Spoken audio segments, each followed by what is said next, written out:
The Selfish Giant by Oscar Wilde. Every afternoon, as they were coming from school, the children used to go and play in the giant's garden.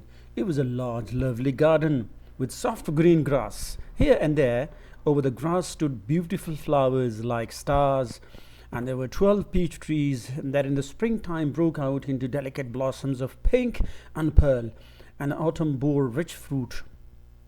The birds sat on the trees and sang so sweetly that the children used to stop their games in order to listen to them. How happy we are here, they cried to each other. Now, one day the giant came back. He had been to visit his friend the Cornish ogre and had stayed with him for 7 years. After the 7 years were over, he had said all that he had to say, for his conversation was limited, and he determined to return to his own castle. When he arrived, he saw the children playing in the garden. "What are you doing here?" he cried in a very gruff voice, and the children ran away. "My own garden is my own garden," said the giant. "Anyone who can understand that, and I will allow nobody to play in it but myself." So he built a big wall all around it and put up a notice board: "Trespassers will be prosecuted." He was a very selfish giant. The poor children had now nowhere to play. They tried to play on the road, but the road was very dusty and full of hard stones, and they did not like it. They used to wander round the high wall when their lessons were over and talk about the beautiful garden inside. How happy we were there, they said to each other. The spring came, and all over the country there were little blossoms and little birds. Only in the garden of the selfish giant it was still winter. Now the birds did not care to sing in it, as there were no children and the trees forgot to blossom. Once a beautiful flower put its head out from the grass, but when it saw the nice notice board, it was so sorry for the children that it slipped back into the ground again and went off to sleep. The only people who were pleased were the snow and the frost. "Spring has forgotten this garden," they cried, "so we will live here all the year round." The snow covered up the grass with her great white cloak, and the frost painted all the trees silver. Then they invited the north wind to stay with them, and he came.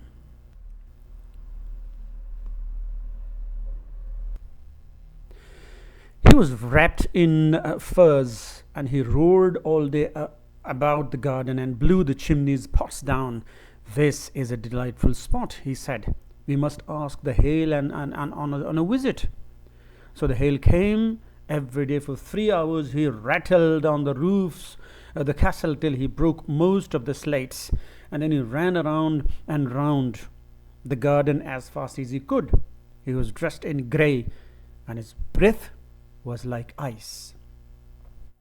"I cannot understand why the spring is so late in coming," said the selfish giant, as he sat at the window and looked out of his cold white garden. "I hope there'll be a change in the weather." But the spring never came, nor the summer. The autumn gave golden fruit to every garden, but to the giant's garden she gave none. "He's too selfish," she said. So it was always winter there, and the north wind and the hail and the frost and the snow danced about through the trees. One morning the giant was lying awake in bed when he heard some lovely music. It sounded so sweet to his ears that he thought it must be the king's musicians passing by. It was really only a little linnet singing outside his window, but it was so long since he had heard a bird sing in his garden that it seemed to him to be the best or the most beautiful music in the world. Then the hail stopped dancing over his head, and the north wind ceased roaring, and a delicious perfume came to him through the open casement. "I believe the spring has come at last," said the giant, and he jumped out of the bed and looked out. What did he see? He saw a most beautiful sight. Through a little hole in the wall the children had crept in the way, and they were sitting in the branches of the trees. In every tree he could see there was a little child, and the trees were so glad to have the children back again that they had covered themselves with blossoms and were waving their arms gently above the children's head. The birds were flying about, the twittering with delight, and the flowers were looking up through the green grass and laughing. It was a lovely scene, only in one corner it was a still winter. It was the farthest corner of the garden, and it was standing a little boy. He was so small that he could not reach up to the branches of the trees, and he was wandering all around it, crying bitterly. The poor tree was still quiet, covered with frost and snow, and the north wind was blowing and roaring above it.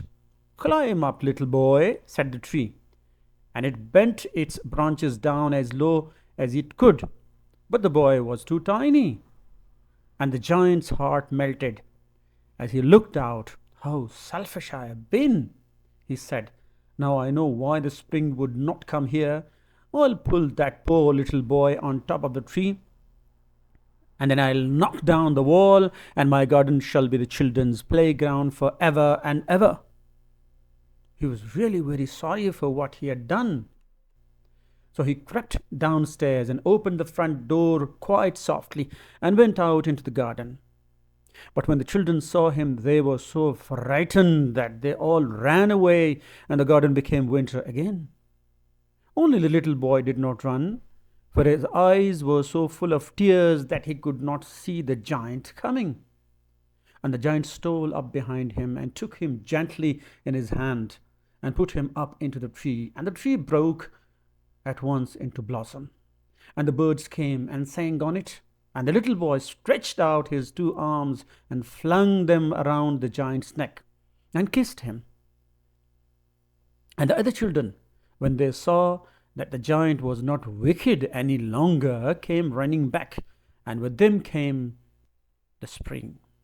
It is your garden now, little children, said the giant, and he took a great axe and knocked down the wall. And when the people were going to market at 12 o'clock, they found that the giant playing with the children in the most beautiful garden they had ever seen. All day long they played. In the evening they came to the giant to bid him goodbye. But where is your little champion? He said.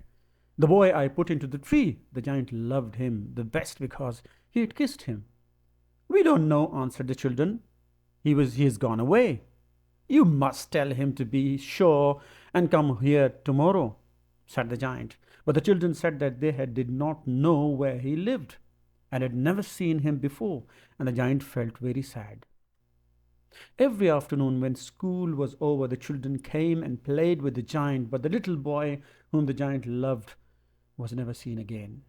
The giant was very kind to all the children, yet he longed for his first little friend, and often spoke of him. How I would like to see him, he used to say. Years went over, and the giant grew very old and feeble. He couldn't play about any more, so he sat in a huge armchair and watched the children at their games and admired his garden. I have many beautiful flowers, he said, but the children are the most beautiful flowers of all. One winter morning, he looked out of his window as he was dressing. He didn't hate the winter now, for now he knew that he was merely the spring asleep and that the flowers were resting. Suddenly he rubbed his eyes in wonder and looked. It certainly was a marvelous sight. In the farthest corner of the garden was a tree quite covered with lovely white blossoms.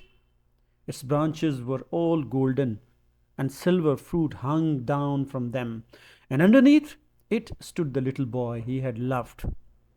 Downstairs ran the giant in great joy, and out into the garden he hastened across the grass and came near to the child, and when he came quite close to his face grew red with anger, and he said, Who hath dared to wound thee?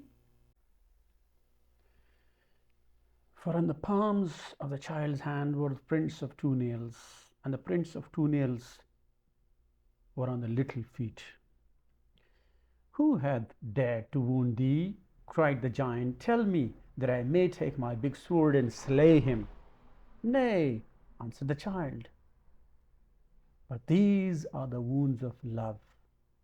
Who art thou? Said the giant, and a strange awe fell on him, and he knelt before the little child. And the child smiled on the giant and said to him, You let me play once in your garden today. You shall come with me to my garden, which is paradise.